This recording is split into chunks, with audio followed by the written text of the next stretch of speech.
Hi, friends. Welcome back to book club. We are a month late, but I promise it's going to be worth it. I have been so excited to do this book and to talk to Alex herself for a very long time. This month we are doing Don't Call Me Home, Alex's memoir. I don't even know where to begin. I have to admit, I think this is the most notes I've ever taken on a book. Definitely the most notes I've ever taken for book club. So you guys are in for a real treat. Buckle up. And I'm sorry in advance, Alex, for just like spit firing questions at you. Before I bring Alex on, I want to do an intro because I've learned that when I bring people on and then start talking about their achievements, it's very uncomfortable for them. So I'm going to do that before and not put Alex through that. And then we'll get to the woman of the hour. But Alex Auder is an actress and writer born in New York City, the daughter of Andy Warhol's favorite muse, Viva Superstar. Alex grew up in the infamous Chelsea Hotel, which, if you know me, you know how much the book Just Kids means to me, and the Chelsea Hotel is also a very integral part in that story as well. This is a memoir about the chaos of growing up, about sifting through formative memories and coming to terms with who your parents are, what they've passed on to you, and how you can grow beyond them, not just in spite of them. Vogue called it a love letter to New York City, but it's much more than that. It's a love letter to an era that's been forgotten in New York. It's a love letter to mothers and sisters. It's also a love letter to creatives, bohemia, and to storytelling itself. Now, quickly, I want to read two quotes that I pulled from two authors who I love about this book. The first being Eileen Myles, who is a poet and the author of Chelsea Girls, which is a great memoir as well. She said, "I think this book is hearty and breathtaking. Life is a pure risk in this telling of growing up in an avant-garde family.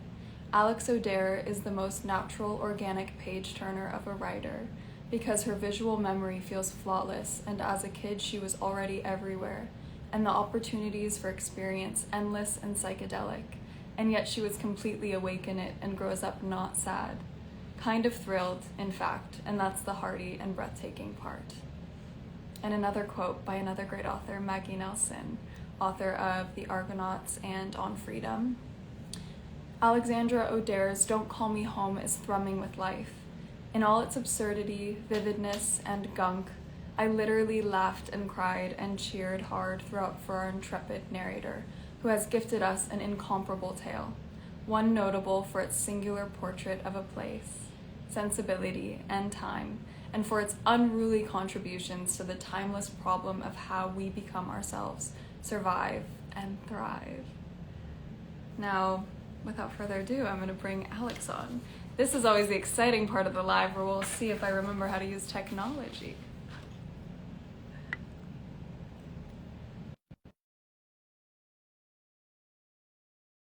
The best, as we always do.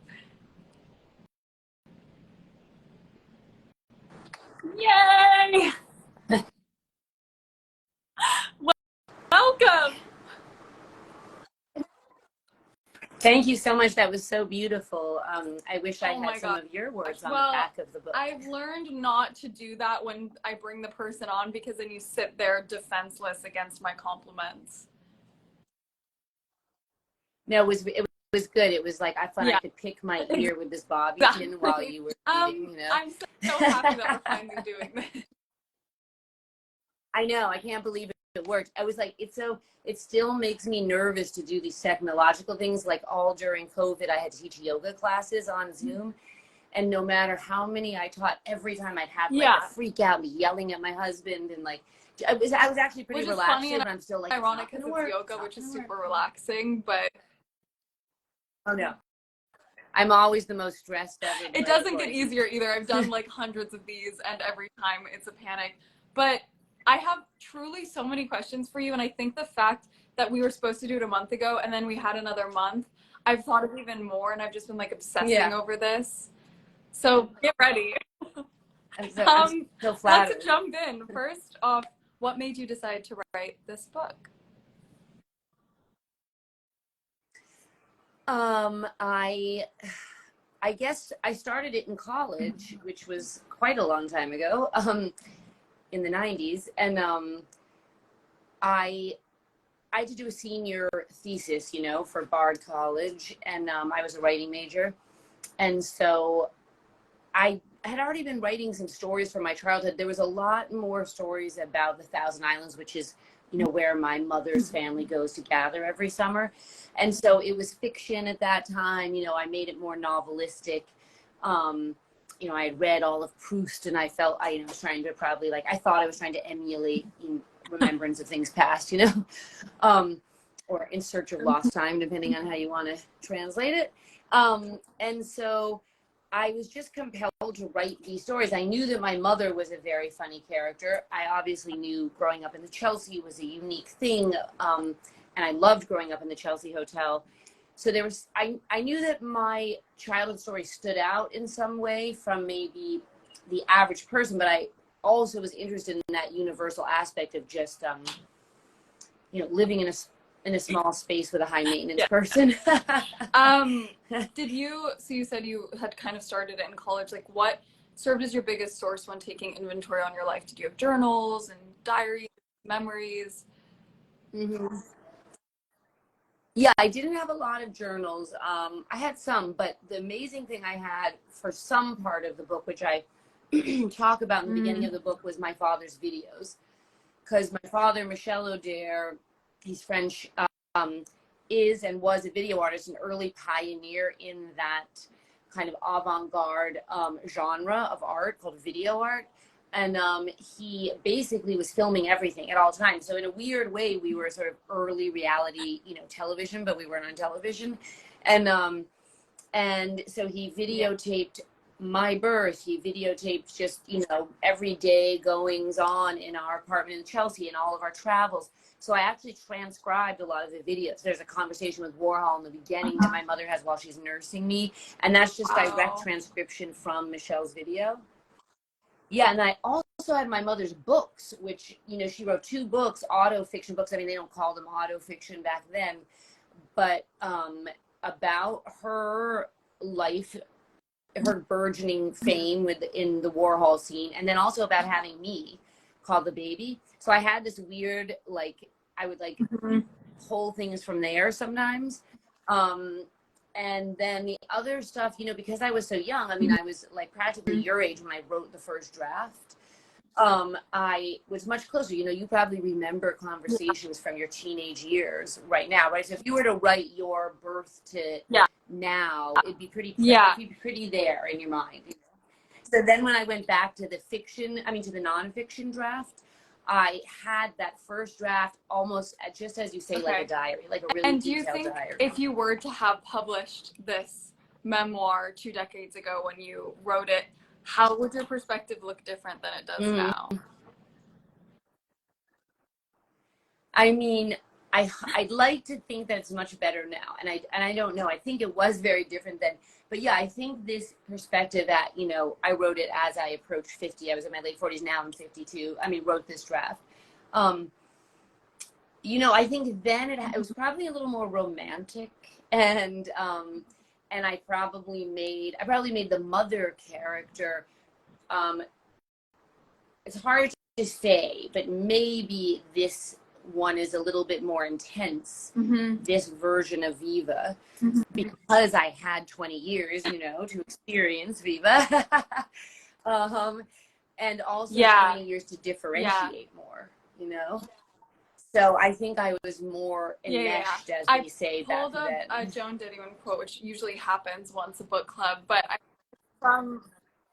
Great, yeah, I know you're a Joan Didion fan. It's from her essay on keeping a notebook, and I thought it tied into this very well. She says, "That's simply not true. The members of my family frequently tell me when they come up against my memory of a shared event. The party was not for you. The spider was not a black widow. It wasn't that way at all. Very likely they are right, for not only have I always had trouble distinguishing between what happened and what merely might have happened, but I remain unconvinced that the distinction, for my purposes, matters." Do you think the people in your life and in this book would call you a reliable narrator? That's a great question and a really great quote. I've done a lot of interviews, Kai, and Oh, that's thanks. one of the best questions I've had.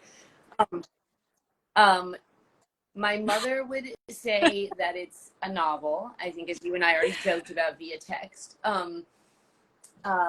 And she hasn't told Yeah. me that. She just tells Just side Facebook note, if that. anyone wants entertainment after the book club, go to Alex's Instagram and see the comments that she's posted from her mother's Facebook. Yeah, I think I have them pinned. I took some. I luckily took some screenshots before she erased all of them, because then the crazy people who comment on her Facebook and say things like, "I'll burn your daughter's book" and stuff, they, which I find very hysterical. I'm not hurt by it. They then complained to her that I had purloined their comments, and then she deleted them. Wow. Yeah, but yeah. So yeah, so she finds me very unreliable, and which is fine with me. And I think that Joan Didion quote states it perfectly. Like, we all have our version. I once tried to say that to my mother, but she didn't like. She right now she's into this idea that there's one truth. I think, like when I last argued with her, but I think that all artists, readers can, I feel we can all agree upon that there are many versions of things. And it's also the frustrating thing about any relationship, even I'm sure just with your boyfriend. If I may mention, I'm not sure if you're still together. I haven't looked at the tabloids recently. And I know with my husband of, almost 30 years, we get into really intense fights about what the actual thing was. I oddly, I'm saying this, but I'm more obsessed with, like, no, this is what happened. And he's always like, there's many versions. You're like, I'm no, always there's like, one no, version you're and wrong. it's my He's version. wrong. And it's my version. Yeah. So yeah, I always want, like, some God-like figure. I don't really believe in God, but I want some God-like figure to come down with, like, it from Hosayan and be like, and it turns out, she was correct, Like, but I guess it's not going to happen. Back from the universe. So I think to show what happened. Exactly. I fantasize about that far too much, or like a tally of, like, all the wrongs and rights, and they'll be like, and he was more wrong. But yeah, I know I have one family member who's not happy with the way they were represented. I changed their name, but he was embarrassed about some things I wrote about, some sexual things. And I have a few, most of my aunts love it. Or the aunts I've spoken to, and I haven't heard, I actually was sort of excited to hear even like bad feedback from some of the people in the book, but so far not many have contacted me. Yeah, but definitely, but I would say the most important thing, my mother definitely does not feel I'm a reliable narrator. How did you escape the pressures of sugarcoating memories for the sake of other people's feelings? Yeah, it's weird. Like, I honestly didn't think about, like, I didn't think about it was the other people. I just didn't think of them. I know, maybe I'm just an asshole, but I mean, eventually I did, like, I wrote it without worrying about it. And then I would say in those very final drafts, when copy editing is happening, and also one has to have, like, a long conversation with the lawyers, then it starts to feel more real. I will say that through the editing process, sometimes my editor would say, are you sure, do you want to say this? Do you, like, not very subtle things, and then in the very final thing, there was maybe like a few lines I would take out that's kind of seemed mean, maybe towards a family member that I didn't intend to be. I was trying to be funny, and I was like, you know what, actually, I don't need to say that. So I did then call it a little, like, snip a little bit of things, but very little. And I would say it was really mostly once it was like, in this form and about to be in the bookstores, then I was like, oh shit, like, I curse on PG-13 book club. No, because we're getting into some things that we talked about, but it's interesting that in family dynamics, like, you'll yell at each other and say horrible, awful things and forgive each other, but there's something about the, like, finality of it being written on paper and then being released into the world that maybe makes you be like, maybe I shouldn't say that. Yes. I had that really badly, especially with like strange minor things, like even my cousin who was then texting me, you know. Oh, I just gave away who the person was, but anyway. And and uh and I was like weirdly terrified, like, oh my God, you know, what have I done? And then, you know, the most obvious thing is my mother, and that's always the elephant in the room. And I did feel bad to hurt her. I mean, so many people, when the reviews started to come out, everyone was saying how a love letter it was to her, you know, and which was made me feel better. You know, I was a little nervous that I would get a very scathing review and someone would be like, well, what a, you know, cunt, and it's just like a burn letter to her mother, you know. And so far nobody has said that. But I also know my mother so well, of course, and I know that even though people say that, and I do think it's true, of course, it's still hard to read those things, you know? And it would be for me too. If Louie, my daughter, were to write a book, I think to her face, I would be very supportive, you know? I would hope I would be. And say, oh yeah, please, but then I would like close the bathroom door and you probably said in cry, a New York you know? Times interview that this book is a love story and a feminist story. Speaking to what you just said, why do you think it's so important for women to tell these complex and often imperfect stories about each other? Yeah, I mean, I think it's funny, like it wasn't until I was almost really finished with the draft that I felt good about that I was like, oh, it's really the story about women. You know, there's so many women. My mother has the 6 sisters, you know, it's me, Gabby, my mother. And the men, of course, and Viva's always on the ranting litany of how awful men are. And, you know, and I, so I like that. I love that aspect of it, you know, that it's just a friend of mine pointed out, and I didn't remember this, but I guess at some point the Alex character, because I think of myself as a character, you know, at times in the book, says, you know, that when I wanted boobs so badly, and I say something like, boobs were womanhood and womanhood was freedom. And my friend Chelsea said, that is such a radical thing for a child to think, like, because she doesn't remember feeling that way. And I think a lot of girls feel nervous about their puberty, that it's getting them less freedom, right? And somehow, whatever way my mom was raising us, you know, which is obviously all kinds of crazy ways, but also kind of beautiful ways, I really loved becoming a woman, being a woman. I still do. So I wanted to celebrate that, you know, but also not as like this kind of cheesy neoliberal feminism thing, because women can be, you know, cunty bitches and backstabbing hoes, you know, and and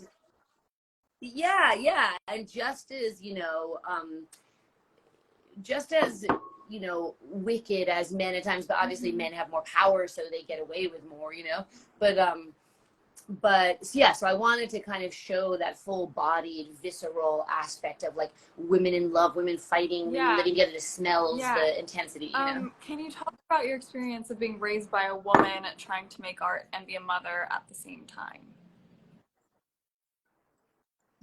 Yeah, and I feel like, you know,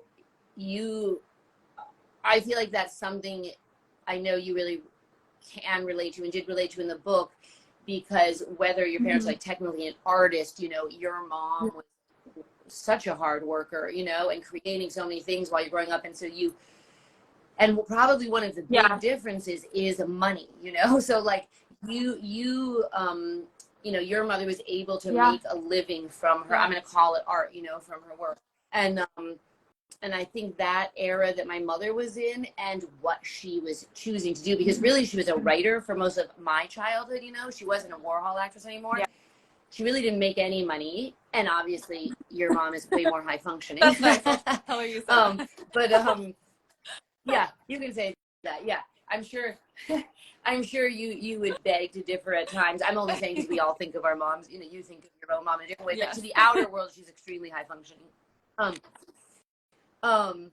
So yeah, I think it's very difficult for a single mother to do it all, you know, and we all know that, but I think it is crazy making, especially when there's not financial support. And I also always say, like, in a small space as well, because our apartment was big in relativity to someone who was truly poor, because we were, you know, our bank account we were on food stamps and welfare quite often, but we also lived a very rarefied privileged life. We were outliers, right? We were in that weird artist class, so we were traveling to Europe and maybe even going to like a billionaire's dinner party, yet we also had food stamps and were on welfare. But whereas it's very, and that brings up class as well. So we were in this class in New York in that era that could have very low economics, but also be living kind of well, But I think living in a small space, as many, underprivileged people do, and people of color who live in a small space, who are in a different class, who aren't able to, break those boundaries of travel and education, it's even more intense. But that said, long preamble to say, living in a small space makes you very physically intimate as well, and so we really had to be like on top of each other. So when my mother was in a bad mood or struggling or having to make phone calls, it's all there. Like, you can't hide it, So sometimes when people are like, oh, she had no boundaries and that is true. And she also had no choice, like, where are you gonna go? You're a woman making art and raising a family time. How much of watching your mother's experience impacted your decision to be an artist? Well, it's interesting. I guess I never really thought of myself as an artist. People would say, oh, you're an artist, but because I also were lucky enough to have a pretty big house. We didn't always have a big house, but we bought a house in Philadelphia, and you buy big houses in Philadelphia. So I actually have a lot of space, although I still always feel like the kids aren't like me. My son walked in right as we were doing this, But I, strangely became a yoga teacher right out of college in order to just make money. Like, I opened a little yoga studio, and in those days there was barely any yoga around, so I actually made a pretty good living. Pretty good, like compared to having nothing. Like I supported myself. And I got really stuck in that. So honestly, I really didn't think of myself as an artist. And maybe because of my mother, I strangely actually didn't even give myself that license, So I think for a long time I was a closet artist and just reluctantly didn't really want my life to be a yoga teacher, but I wanted stability. And so I really chose the long marriage. I always felt like my hearth and home were important. And so I kind of went the other direction. And sometimes I feel really conservative. How much compared of to my parents, that craving for stability do you think was reactionary to your childhood? I think very, I think my sister, my sister Gabby almost went in some ways more, she's I seem like this wild parent compared to her. She has 2 younger kids, and we all get along great. We were just with each other for the summer. But I chose very much domestic stability. Like, I always have a place to live that's very set up and comfortable, and but she moved around a lot. But she's much more strict and boundaried with the children, which I respect. It's cool to see real, she which has is not something, something whereas I kind of did. Yeah. So she really went the other direction, and it's working out beautifully. She's an incredible mom. But I would say I was kind of in the middle of that. But I definitely think it was a pushback. And then even in the sense that maybe I probably could have given myself more license to just explore my own and not desires to make it art, had to compare or meant that you were going to be your mother. Yeah. And then how much of watching your mother's experiences impacted your decision to be a mother? I think very much. And it's strange, and I say strangely only because some people who would read the book might be like, God, how would she ever want, people have different reactions. But I loved the idea of motherhood and pregnancy and nursing, and I planned to have my kid when my sister was born when I was 11, and my mother wanted to have a home birth, but she was 44. But she took Gabby home the first night Gabby was born from the hospital. It was a big deal, she had to sign all these papers. She was still bloody. And I don't know what it was, but I was just I'm doing that. I'm going to do it at home in the water tub, which I did, I can't wait to do it. and I had these very romantic ideas, like kind of ridiculously Yeah. so, of motherhood. I was a bit of a shock, I'll say. The actual motherhood wasn't that romantic. Um, but I did Mhm. do my birth plan and all that, and I nursed far too long both children. But yeah, so I'm not sure. Maybe there was something, again, I recognized in the way my mother was so Mhm. free with her body, Yeah. and it was radical at the time, you know, like nursing, you know, she would pull Yeah. out her boob and nurse Yeah. anywhere, and I wasn't embarrassed, I was proud of it. I Yeah. don't know, I it's also just feel a like huge you thing. had some Yeah. experience being in some kind of a mother role because your younger sister Gabby was left in your hands quite a bit. Yes. Yeah. Yes.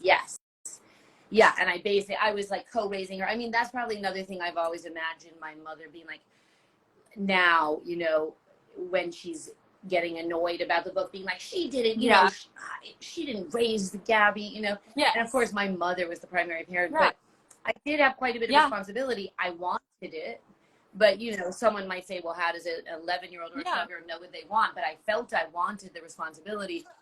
But yes, I carried her around in a snuggly when she was, you That's know, a baby, and I was 11, 12, 13, around the city streets, into the subway and stuff, you know.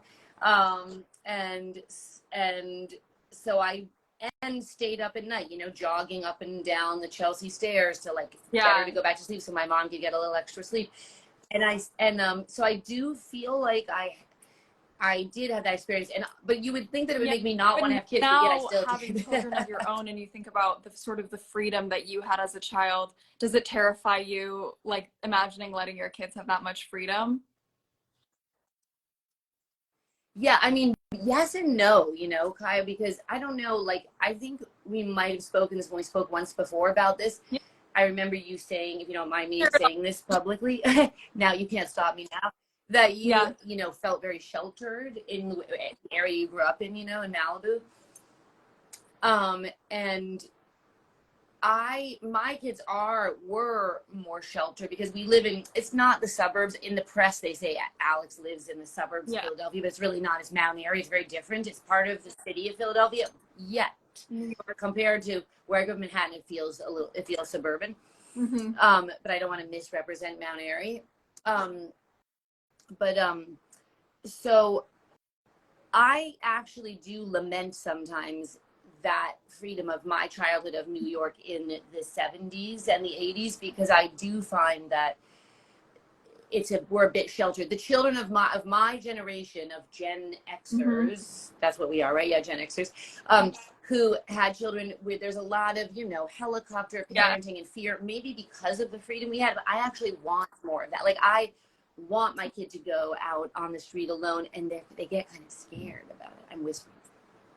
Um, and then I find that you do need support from other parents. Like, for everyone saying, "Oh yeah, Yeah. let's all go out," and the other parents are scared. And so my daughter, who's 20 and at Bard College, she got some of that in New York, because for until she was in 5th grade, we lived in Manhattan, and she Wow. went to the same public school I went to, and she had a Yeah. lot of roaming the city streets, so it was great. And at PS3, they let them go That's out amazing. for lunch in 5th grade, which is incredible, I think. I know, I think it's so amazing. But then when we moved here, you know, it's driving culture, and we switched to the private school culture, and you know, I always say this, it's Yeah, nothing it's new, but very it's just different. And I very grew up in overprotective, you Malibu know? where you can't walk. There's a highway that runs through it. So we didn't have the freedom to walk around. And then moving to New York right out of high school was quite shocking for me. But I feel like in that first 6 months, I learned so much and became so independent in a way that I wasn't able to during my childhood. So amazing. And do you feel like you're still sort of excited and reaping that feeling of like this freedom, or do you think now you're like heading more towards I like you just love want like stability and stability and safety, but safety? I think had I not proven to myself that I was capable of that kind of independence and like savviness out in the world, which I think it requires to live in New York, especially like I wasn't familiar with the city. I didn't grow up there. Like I'd never taken the subway. So figuring things out made me feel Yeah. like very self-sufficient, which I think was good for me and carry through. Even if you move to a Yeah. suburb or to somewhere else, like that is something that I think I'll carry with me. Yeah, totally. I'm glad you got to experience that. And it's funny because how to think that when I was in, because I know your exact, Malibu, the Cross Creek, area. And so just was so crazy to Yeah. imagine me with Louie, who's practically the same age as my Yeah. daughter, in that little Yeah. playground, thinking you could have been there, Although I probably would have That was the recognized your playground mother's, that I and grew I up never going saw to. her, so maybe. I Yeah.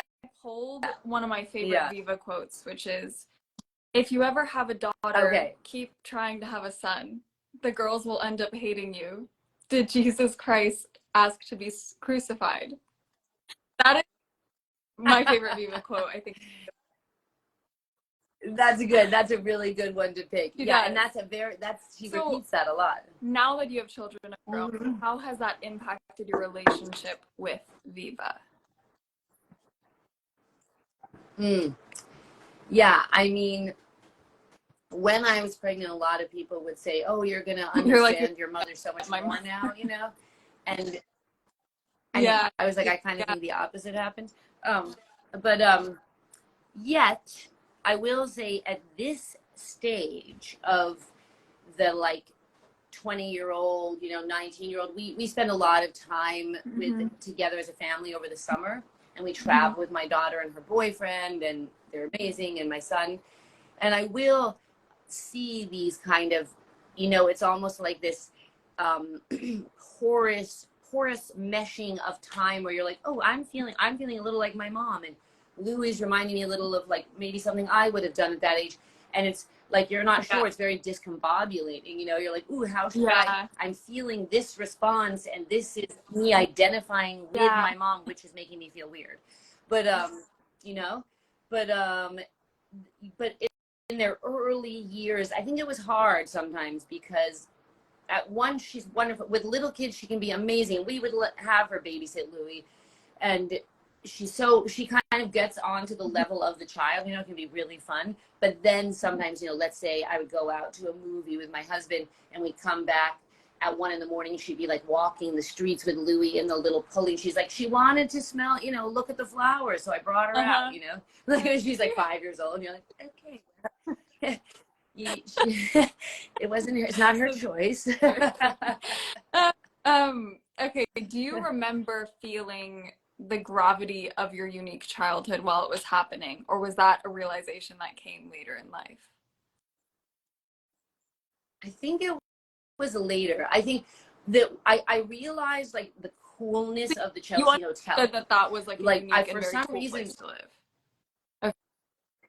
Yes, I fetishized it while it was happening in a way, I just was like, I love this place. It's so cool. And maybe it was because we moved away for a while after I was born. I don't know what it was, but I just loved the hotel, knew that it was cool, and even would might brag about it even at that time that I lived there, But in terms of the other stuff, yeah, I don't, and even the stuff that would seem kind of outrageous to whatever a regular person means. I mean, we all have, even the most normal childhood has its strange outrageousness. You know what I mean? Anybody can tell an interesting story about their life if they know how to tell a story. I think even if it's the most normal thing in the world. But yes, I think I recognized as I felt compelled to tell the stories. In college and after, it was only then that I was like, oh, that was. Oh, I won't put words to it because I don't want to lay a psychology on it, but there was moments where I was connecting to other people your age and realizing that they haven't had the same life experiences at that point as you. Yeah. Yes, a lot of that. Even with my own kids too. So for example, if my teenager would say well, I don't have privacy in this house, or I'd be like, oh, really now, young lady. Yeah. Let's talk about not having privacy. Probably I can't even complain to you, Mom, because that's so funny. I know. But believe me, they do children complain. Will forever. One thing I love so much about the book is it's seamlessly woven with humor, and now getting to know you, it's no surprise. What role does humor play in the more painful memories? Yeah, that's a good question. I think a lot. Oh my God, I decided to wear this black turtleneck You because I thought I looked good in look it. like I'm I so always effing start hot, profusely but I sweating can't on keep these, it and up. I think it's because I'm nervous. I don't know because I have a ring light here, but you look like an author in like Yeah, every yeah. form of the word. Good, So good, yeah, good. I'm glad. I should like stick a pen in my ear, but I'm like sweating under my breasts. Um, it's one of those Uniqlo, I like you know know what I the mean, like fabric that you're heat talking texture. about. Yeah, I know it's really bad. Um, okay, but back to your this is question. the, See, I'm this trying is to where the humor deflect. comes in. By the way, that's the answer. I'm deflecting. I know. I I think it was really hard for me, and my editor had to push me a little bit. Like, can we have another beat at the end of that story about how you felt? You know, Mm-hmm. because I don't like to talk about that. I also just don't love. It's not my style to write. I think it's more my style to tell the story, to show, you know, rather than tell. But I love writing Yeah, that's very expository, like Maggie Nelson, you know, like I adore. But she really analyzes and yeah, compares and uses critical methods. And I think my style really is just telling the story. But that said, some of the early drafts were a bit too much of that, you know. So I think that my go-to is the black humor, and I stuck with that because I knew that's mm-hmm. me, is to be funny, and I wanted the book to be funny, but of course I wanted to have pathos as well, and have people truly feel something. So I did. It was a tightrope balance to make sure that there was some actual like Yeah. peering into the soul a bit of Alex the character, you know. I did find it really hard, and I worried sometimes, oh, maybe there wasn't enough, you know, you know, that same thing. Like once the book was But out it's there, I was like, also oh like fuck, you maybe can I only failed, you know. speak to Alex the character from where you are now in your life, and your face, how you Yeah, felt, 2 decades ago. It must be a very confusing process on like how can I tell the difference between what I'm feeling now about this situation and what I felt then towards this situation. yes, yeah, it really was. And you know, I tried to give that gentle juxtaposition in the now sections where I go into the present day, um, to get a temperature of. I wanted the reader to have a not a lot, like almost like breadcrumbs, you Yeah. know, of a view into who I am now. Um, and I also try to do that with humor as well, but also to talk about, especially at the end, I think, to reveal a little more of like my fears and worries and Yeah. emotions about And the situation. I think one example of that is you touch on your relationships with men who are older than you with a quiet understanding that I think can turn into rage for a lot of women as older and grapple with feeling taken advantage of. Can you talk about how your perspective on those relationships has shifted over the years, especially now that you have a daughter? Yeah, totally. I mean, yeah, and as you know, I was a late bloomer in terms of puberty, and I didn't get my period till I was like, you know, 15. I was really wanting it, and I didn't get, you know, boobs until then. And boys of my age were just not interested, Yeah. but I had a lot of desire and horniness, you know. And I had been, you know, masturbating since I was a younger, you know, to the like too fruit, you know what I mean? Like I was like, I know what an orgasm is, you know, like um but you know, I Yeah. didn't necessarily put it in those words. But I wanted sex. I wanted like physical intimacy with boys, but they wouldn't have. Nobody would ask me out. Um, so then, when I finally did get a body, get boobs in my period, and look more like a woman, then men really wanted me, and I got Yeah. along with men, you know, rather than boys. Yeah. You know, much better than with boys. And so I I was a little bit worried that maybe I would also get criticized for not being critical Yeah. of the men, you know, in the book. I mean, of course, there's the one I am critical. I mean, Yeah. through some of the stories, I think I'm critical, but because I didn't feel that's that hard thing, like, because it sounds like I'm in denial, but I didn't really feel taken advantage of. You know, I felt kind of like 50 Yeah. 50 in the situation.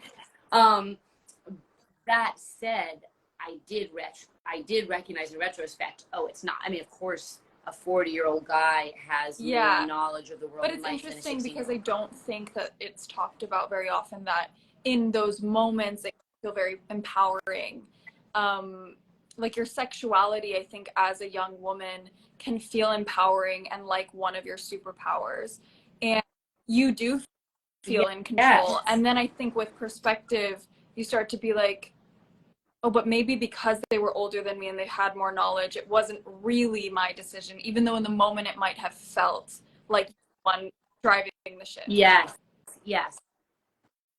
I think that's very true, especially with like the Mexico guy, you know. I definitely think he was an asshole and I was taken advantage of for sure. With my kind of first love, you know, who we don't actually have intercourse.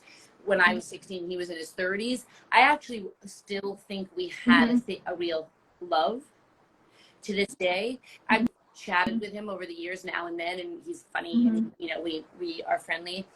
I mean, you know, very casually from afar, but and he, you know, he recognized, oh, basically he was the one who didn't make, you know, I didn't lose my virginity to him because he stopped it, you know. So I'm like, oh, he's a hero.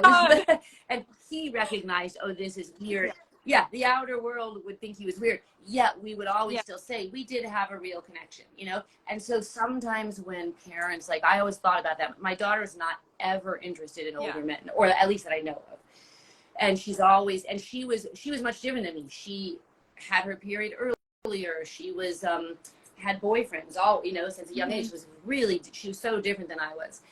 And she would think it was gross to be with older men, but I always said, if she suddenly, or I found out, or she told me she was with a 30-year-old when she was 16, I would have been like, ew, you know, and really like, oh God, you know, and had to like think about my own thing and like try to be sympathetic. If it had happened, I would have tried, but I would not have liked it. It's so challenging, and I think it also has so much to do with how you're raised, because if you feel like an old soul, or you have this understanding of the world that maybe you feel like you can't connect to your peers on, that's when you have relationships with people that are older, and you get into this very like complicated sort of cycle of, you know, I look back and I can see in certain relationships that I had at 16, 17 with people who were a lot, thinking at the time, oh, well, I'm just like the most mature, the most special, you know, I am like the, you know, I'm the example of like a very mature woman.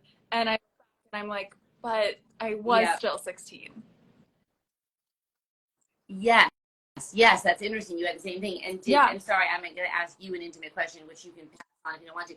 But did your parents have any input in that, or was that more like because you had so much independence as a model, professionally, you were traveling, so were you able to kind of live this life where they were necessarily aware, or would you discuss with them? Away quite young, that all happened. I was like you, I was really a late bloomer. Like no one in middle school or high school looked at me. Like I still don't have boobs, but like the very little boobs that I have now, I did not get so much older.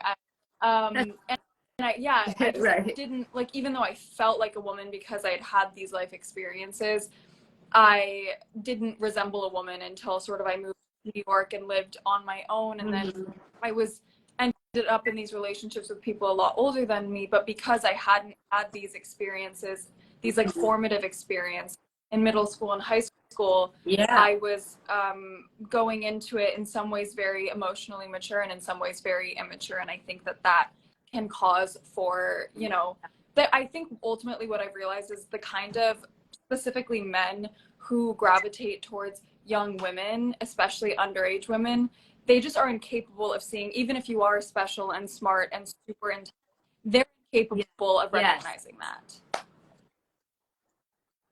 It's so true, and I do definitely think of it as predatory, you know, now.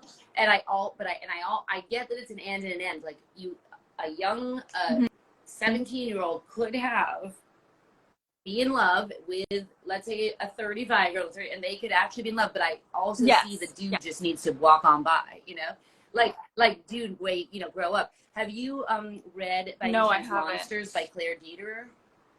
Okay, well, look, like I'll text it to you afterwards, but it's about like you know, the art monster artists and what we do with the art of men who, you know, like would, you know, Polanski, stuff like this, but lots of stuff. And then she deals with women in the art world too, like women who abandon their children, you know, because basically that's the monstrous behavior of women, like because it's so rare that a woman does anything sexually monstrous, you know. But anyways, like, not to distract, but it's she to just talks to a like lot explore about these this. themes and not just, I think especially with Me Too and everything, it's become very black and white, especially like relationships with men who are older and young and underage women and people taking advantage of, like, I think exploring these gray areas, which you do in your book without too much judgment, is actually like very helpful for this book. Oh, good, I'm glad. Yeah, and I try to say, like, there was part of me who had this meta self-consciousness and bird's eye view after the fact, and that's why I think part of the reason I would do what I call SRS, sudden repulsion syndrome, where I never talk to the person again. You know? Yeah. Yeah, my sister-in-law says she invented it. I say I invented it. I'm certain I did. know. Where's God like, to come down and decide?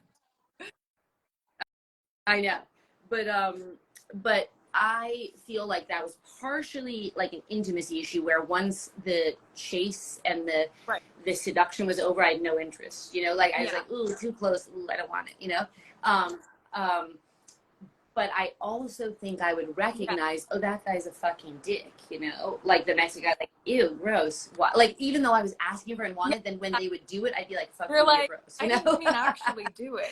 Yeah. No, it's like, we're just playing a game here, aren't we? But now we're doing it. And I think I think that is the immaturity of us, of a woman at that age, because we actually don't know what we're doing. You know what I mean? We're like horny and hot for it, but we don't know, like, oh, what does it mean? And then I think you sort of feel like you know what you're doing until it gets like down to the moment, and then you realize, oh, I didn't mean to get myself in this position, and that's when it's very hard to get yourself out of those positions. And I think in those moments, that's when it is actually, as the younger woman, not your job to say no. Yes, and that's so complicated, like, which is why the Me Too movement was incredible and amazing for so many reasons, but also is lending almost more complications to, you know, young. I do feel very bad for young men sometimes, you know, because, like, you know, like, I don't want, you know, and I hate to sound like one of some asshole French women, you know, who they wrote the letter. Like, I don't necessarily want someone to say to me, "Can I kiss you?" You know, like I kind of do want to just be grabbed and held and kissed. But it's so, this sexual, you know, dynamics of, you know, men and women. You know, I'm going to say that quote around men and women, because obviously there's trans men, trans women. I think the dynamics are playing out in all of these things, whether you're trans or not. And you know, yes, for me at that age, when it came down to like dick and pussy, like, I was kind of like, ooh, I don't know, you know. Ooh. But like having the power of saying my stuff and making out felt great, you know. I think it's a really important thing. And I also think, like, within Me Too and asking for permission, like, it's brought up these really interesting points, and these really, like, giving the language of, like, I think in the past people wouldn't even know how to express that they felt taken advantage of. It just was like, that didn't feel, and I don't. And like now we have the language to understand why these things happen and how to express what happened.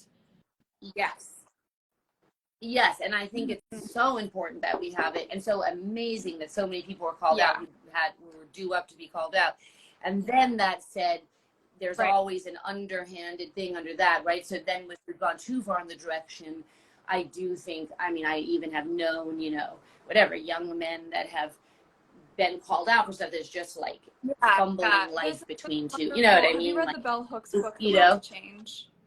Like, I think that I think it's a great book for everyone to read, but it really talks about patriarchy is bad for all of us, because it doesn't, you know, it's not good for women, as we know, and it also doesn't give men the space to like have any place to put their emotions or express themselves, and so they're sort of like expected to just be this one way. And that's like, it's more, why does our society breed these kinds of people rather than like blaming exactly the people themselves? Exactly. She points out how the patriarchy is punishing the men as well, you know? And you know, who knows, maybe the next phase, you know, everybody will find their right level of interaction. But it seems like a really rough time, in my opinion, to be two teenagers trying to figure out how Honestly, you, pretty much every day of my you life, I know. think I'm so glad I'm not a teenager anymore. Me too. Like, honestly, or even a young person, like, you know what I mean? As much as I you know, Yeah. miss the collagen and, you know, looking cute no matter what you wear, you don't have to wear a turtleneck. Um, um, I also am like, oh, thank God Yeah. I don't have the energy to go through that again. You know, like there is something about aging where you're like, it makes Yeah, sense. Like, no, and it does feel I'm so done with eternal when that, you're you in know? it, and then you get out of it, and you're like, oh, that was only a little bit of my life, and like, thank God. Um, I know, I know. But it's great that you're so amazing, and I'm so excited for you. Like, you have such a great, mature, and nuanced and funny perspective on things. So I'm excited for your continuing youth. hopefully, like, I'll get through the chapters as they come. I, I have so many questions, and I think we You get will, kicked off yes. at an hour, so I'm just gonna I'm gonna fire the last few, which is Okay, your story is so okay. distinctly idiosyncratic and yet encapsulates so many of the nuances within female and female mother-daughter relationships. What are some of these universal truths you or other people have found within the complexities of your specific story? Yeah. I'm, you know, I'm not totally sure, obviously, because I don't know people's experience when they're reading it. Mm-hmm. But from what I've been told by people, women do really just relate to the complexity of the mother-daughter relationship. You know, whether their mother is packaged differently than Viva Superstar, you know, which most likely they are, there's still that kind of, you know, strange thing that can't be done. I guess it's you know, it's like a primordial instinct that when puberty is happening, we reject, you know, we are repulsed by mother. And so I think that aspect, which I try to dive into, is a Mm-hmm. universal feeling that women relate to, you know. So that's what I've heard a lot about. And then the adulthood struggle to both want to love your, whoever it is that's the difficult person in your life, but often it Yeah. is for people their mother, unfortunately for poor mothers. um you know, and the impending death, you know, how do you deal with that? How do you resolve a thing that's hard, and you Yeah. know that you only have this much Yeah. time left as you get to be my age and the mother gets to be Yeah. their age, and I have no answer for it. And I didn't want to give an answer in the book. I Yeah. wanted to leave that question there. And that's to me the Yeah. most unknown. I really You don't know, describe your you know. mother's legacy as radical truth telling, incredible confidence, a sense of justice, an appreciation of beauty, empathy, irreverence. I think my sister and I have both benefited from the ferocity that is Viva. Women have so much pressure in society and within a family dynamic to appear perfect that so often I think there's a degree of separation between who we truly are and the roles that we embody in the world.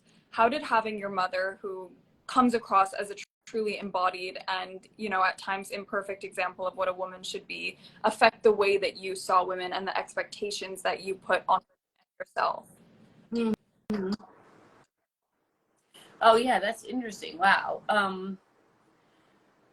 I don't know. I mean, I think I just love, you know, I love all of that aspects of women. You know, like I really do have good, and I've always had good girlfriends. You know, and I feel very supported, and I love to support to the women in my life. And as I've had nutty girlfriends, you know what I mean, like that I would call like highly neurotic or Yeah. crazy, and I still am like, come on in, baby, you know.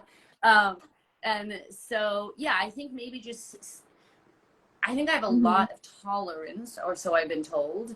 And I'm open to a lot of Yeah. shit, you know, like, Yeah. and I'm okay with it, you Um, know. Okay, this is Yeah. one of my favorite questions that I wrote, and maybe we'll end on this one. Um, if an Okay, great. alien landed on Earth, how would you describe your mother to it?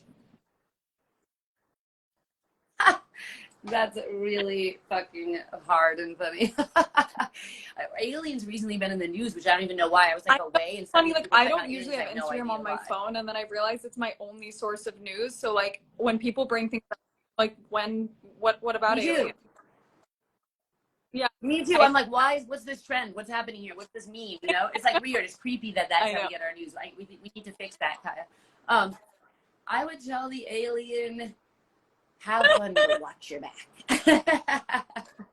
Good luck. Enjoy it. Yeah. Oh my. Don't give away too much personal stuff. You also what your mother's reaction to the book has been, but I think we kind of touched on it. But if you want, Yeah, not good. yeah. Ultimately. Not good. Well, I can't thank you enough. I had actually seen someone ask questions, Yeah. which normally people don't do. If I could just maybe I read off one or two of them and then we end.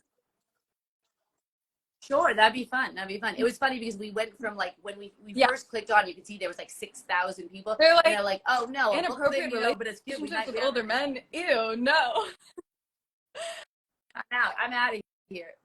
We were whoever the 677 people were left with. We applaud you. We love you. We really know how to clear out a room. I feel like. We really do. Although I will say 677 is pretty good. You know. That oh look at that. That's the biggest audience I've ever had. Someone said does the Chelsea or could the Chelsea Hotel exist today? Is there a modern comparison? The Chelsea does exist today, but not like the Chelsea. And there is no. I didn't. Yeah. Oh God, no. And I mean, it's gorgeous. It's beautiful. Yada yada. I stayed in a big suite for my book launch. I mean, that was paid for, but it's nothing like it. That said, the lobby and the hallway aesthetically does look just the same, and it's great to see that, you know, that they kept that aesthetic vibe the same. But no fucking wait, you know, there's a drink named after my mother, the Viva Superstar, that's $32, you know. It's so, and they use the images of my mom and dad on the website, yet, you know, won't get into the details, but I couldn't have a party there because it was too expensive, you know. I mean, a party for my book, yeah. So it doesn't exist, and I really don't think it can, and I don't think that can exist because of the money, the economic injustice, and the, you know, the way New York is now. There, you can't, you really can't be a broke artist. I mean, I know there are plenty of broke artists there, but I'm just saying it's not actually celebrated as it was. You know, it was cool to be a broke artist in the Chelsea Hotel. I feel like there's now a lot of isolation that happens within that. No, it's not cool anymore. It's not cool to be broke. Well, we can relive those years in the book. Great part. Yeah, I know. Exactly. Let's spend all our money, Kaya, and go discover how it is to be broke in New York. Alex, this is like truly a joy. I could have you on again and again. Please write more books so you can keep coming on, or we can do any book you want to do. I love having. I will try. I'll try to write another book, and you're the sweetest and the best, and I love you, and I hope I know I would one day I want you to be my daughter. And everyone for entertainment, go to Alex's Instagram and check out her mother's Facebook comments that she has posted. Thanks. I'm truly flattered and honored to be on this. Thank you. Love you. You're the best. Yeah. And what so thorough and beautiful questions. You're amazing. Yeah. I'll so see smart. you soon. Bye.